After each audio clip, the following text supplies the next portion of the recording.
So this is the original family pit.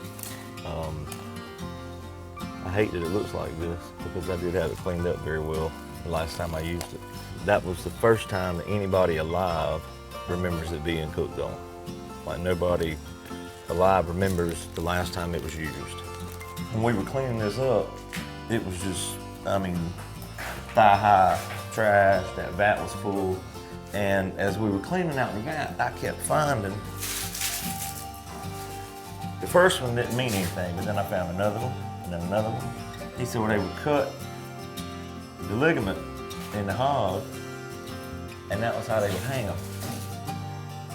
So they'd hang them, and then they would butcher them, which is why this floor was sloped. I didn't know the floor was sloped until we got it cleaned out. And they would simply wash the blood out. Is that like pig's blood or just blood? I don't think so. I think it was paint, actually. This is the original. The Holy Grail.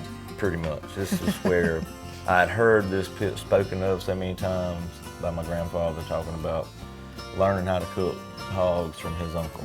What he was doing then would have allowed somebody in his family, such as my granddaddy and myself, to evolve to now I get to take it all over the country.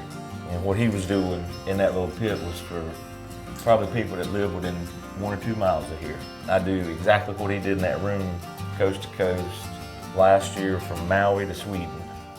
And I guarantee you the people that ate the food out of that pit, just another hog.